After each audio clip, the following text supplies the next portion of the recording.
Aujourd'hui l'équipe, on va attaquer la rénovation d'une moto qui traîne depuis très longtemps à l'atelier. Ça fait un moment que je l'ai achetée et je m'étais dit, cette bécane elle est au top, je vais la refaire, la remettre toute d'origine et elle va être magnifique. Et depuis, je l'ai stockée à l'atelier.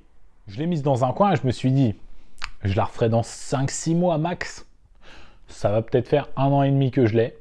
Elle est passée d'un coin à un autre coin, à encore un autre coin et j'ai toujours pas commencé. Salut l'équipe, c'est Masco, j'espère que vous allez bien. Aujourd'hui on se retrouve pour une nouvelle vidéo où on va commencer la rénovation de ma 70 XR Honda. Ouais, je sais, le chapeau est peut-être un peu bizarre, mais c'est une casquette qu'on m'a filée quand j'étais voir le Tour de France féminin. Du coup je me suis dit, pour la vanne, ça peut être pas mal. Mais elles sont vraiment bizarres ces casquettes de cyclistes. Je préfère quand même les casquettes Stage 6. Ce n'est pas un placement de produit. Bon allez, je vais chercher la bécane.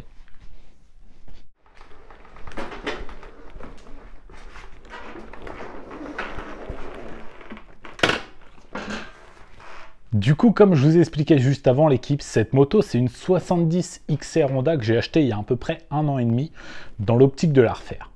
Je l'ai acheté 500 € et je me suis dit, rien que pour la selle qui est introuvable dans cet état-là, c'est un bon plan. Je vais l'acheter, la refaire et la mettre dans ma collection. Sauf que depuis, de l'eau a passé sous les ponts, comme on dit. J'ai fait la DRD Pro. Elle est restée démontée pendant un moment dans l'atelier, la DRD Pro, et je voulais pas trop mélanger les pièces. Du coup, aujourd'hui, on va s'attaquer à ce tout nouveau projet, la rénovation de cette petite XR Honda. Pour vous expliquer grosso modo les frais qu'il y a à faire sur la moto, il y a déjà toute une peinture sur le kit carénage. J'aurais pu le changer, mais c'est un kit carénage qui est extrêmement difficile à trouver. Du coup, il est plutôt en bon état, il y a quelques rayures, mais les carénages ne sont pas cassés et ça c'est super important. Du coup, je vais les poncer, les repeindre moi-même. On a tout le réservoir à décaper, parce qu'à la base il est blanc comme ici. Et là, il y a eu de la peinture, plusieurs couches de peinture qui a été faite sur la moto. De toute façon, quand on regarde la moto en général, on voit que niveau peinture, il y a eu des dingueries de faites. Tout le cadre a été repeint en noir, mais on voit que la peinture s'écaille en fait et on voit la peinture blanche d'origine en dessous. Donc au niveau du cadre et du bras oscillant, il y aura une peinture époxy qui va être faite. Donc bras oscillant, le cadre, il y aura peut-être 2-3 autres pièces style le berceau des cale-pieds, la béquille qui passeront en peinture époxy. Ensuite niveau moteur, là on est sur un moteur qui ne démarre pas. Donc ce que je vais faire, c'est que je vais checker l'état du moteur, l'état du haut moteur et du vilebrequin. C'est les deux pièces, on va dire, les plus importantes. Ensuite, une fois que j'aurai vérifié ces deux pièces-là, je verrai ce qu'il faut que je commande parce qu'il y a des pièces que j'ai tout simplement pas. Il y a un problème au niveau de la chaîne de distribution. De l'autre côté, il n'y a pas le carter de distribution qui est mis. Et on voit qu'il y a un problème au niveau de la chaîne. Je vous montrerai tout ça après. Et puis, je pense qu'on va faire un démontage complet de la moto parce que pour moi, il faut repartir de zéro. Comme le cadre va être peint, je vais tout démonter. Comme ça, au moins, on sera sur une base saine. Je verrai peut-être pour changer l'échappement aussi, parce que celui-là, il a fait la guerre, clairement. J'en ai vu des pas trop mal sur Internet. Après, c'est clairement pas donné un système d'échappement pour ces petites bécanes-là. C'est dans les 300 €, je crois. Une ligne complète. Bien sûr, il y aura 2 pneus neufs. Les joints speed fourche, ils n'ont pas l'air d'être à faire, donc je pense pas que je les ferai. Puis voilà, on a à peu près fait le tour. Il y a aussi un gros travail de décapage, parce qu'en fait, il y a plein de pièces sur la moto qui ont été peintes alors qu'elles n'étaient pas démontées. Le cadre, par exemple, il a été peint alors que le moteur n'était pas démonté. Donc là, on voit qu'il y a de la peinture noire sur le moteur. Enfin bon, il y a vraiment pas mal de choses à faire. Et du coup, on va tout de suite commencer par checker le moteur, voir dans quel état c'est et voir s'il est récupérable ou pas. Avant de commencer à démonter quoi que ce soit, je vais déjà vérifier s'il y a de l'allumage. C'est un élément qui est super important pour savoir si un moteur peut démarrer. Sans allumage, impossible de démarrer. Donc, je mets une bougie dans l'antiparasite.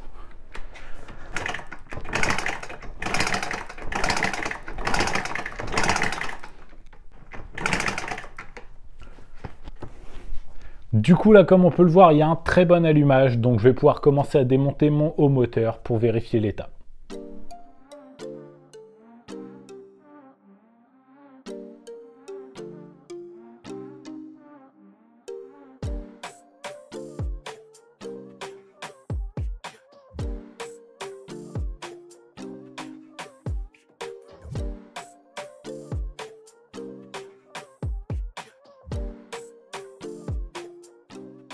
Donc du coup l'équipe, ça y est, j'ai démonté le haut moteur et je vais vous montrer l'état des pièces. Déjà, on va commencer par la culasse. Comme on peut le voir, au niveau des soupapes, c'est très propre. Il y a un petit peu de calamine, mais rien de méchant. Le plan de joint, il est nickel. Donc la culasse, elle est en bon état.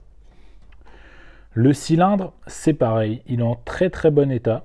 Il y a juste, comme vous le voyez ici, une petite trace. Et en fait, je pense que c'est une trace qui est due au fait que le moteur a été arrêté très longtemps.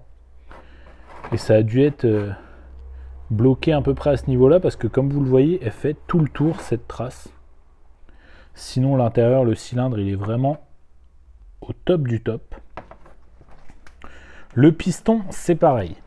On croirait qu'il est presque neuf, qu'il a été changé il n'y a pas longtemps. Il y avait un peu de calamine dessus, ça a été nettoyé. Et on peut voir aussi que le moteur, il avait été remonté un peu à la va-vite. Parce qu'en fait, c'est pas de la pâte à joint qu'ils ont mis, c'est de l'espèce de graisse épaisse, enfin, je sais pas trop. Et je vous avais parlé aussi d'un problème de distribution, j'allais dire d'admission. Et regardez, là, on a la chaîne de distribution, donc ce qui fait tourner les soupapes pour qu'elles s'ouvrent au bon moment. Comme on peut le voir, la chaîne, en haut, là, elle est plutôt en bon état, elle est bien souple, et encore, il y a un petit point dur ici. Et en bas, regardez. Il y a un très gros point dur et c'est pour ça en fait que certains endroits ça claquait dans la distribution. En fait, la chaîne de distribution est totalement morte, elle est à changer. Donc pour ça, il faut démonter le carter là, sortir l'allumage. Mais ça, je le ferai une fois que le moteur il sera sur l'établi et que j'aurai reçu la nouvelle chaîne de distribution. Du coup là, ce qu'on va faire, c'est qu'on va tout simplement démonter le moteur. Comme ça, après, on va pouvoir démonter toute la partie cycle et emmener les pièces qui doivent être peintes en peinture.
Du coup voilà l'équipe, au niveau du démontage de la moto, on est plutôt pas mal.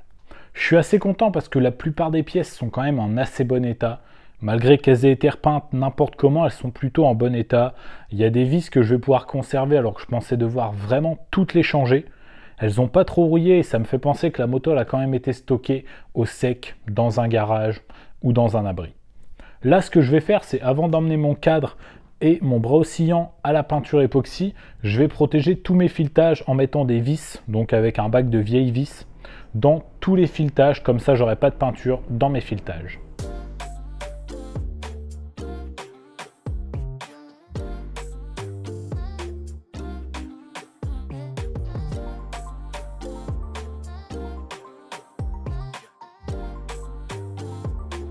Pendant que je vais chez le peintre, je vais en profiter pour lui ramener 2-3 autres pièces, comme mon carter d'allumage, mon support de cale-pied avec les cale-pieds et la béquille, comme ça il va tout me peindre en une seule fois.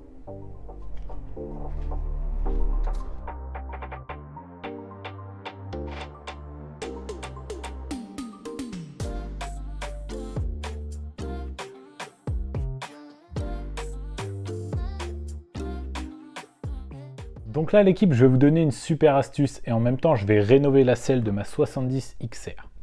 Comme vous pouvez le voir ici, le logo il est plutôt en bon état. Il y a 2-3 petits endroits où il y a des manquements, mais il est en bon état. De l'autre côté, c'est pas du tout le même délire. Il y a plein d'endroits où on voit plus bien la partie noire et c'est comme ça que je vais vous donner une astuce. Enfin, c'est pour ça que je vais vous donner une astuce. Déjà, premièrement, il faut bien dégraisser la partie sur laquelle on va travailler.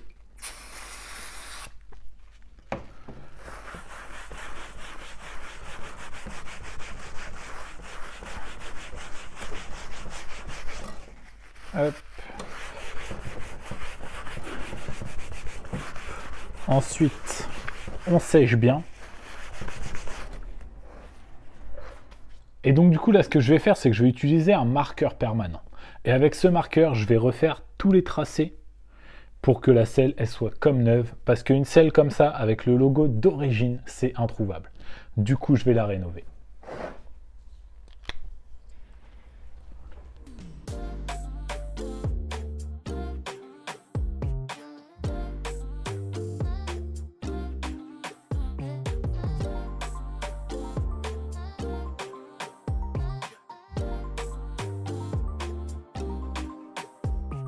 Bon, ça m'aura pris un peu de temps, mais regardez-moi ce résultat, l'équipe. Les logos sont comme neufs. La selle en elle-même, elle a cette petite patine sympa d'une selle qui a déjà vécu. Et les logos, ils sont incroyablement beaux. Comme à l'origine. Après, il y a quelques endroits où on voit la démarcation de couleur entre le noir d'origine et le noir du marqueur. Mais en fait, avec l'usure, tout va se réharmoniser et la couleur, elle sera parfaite.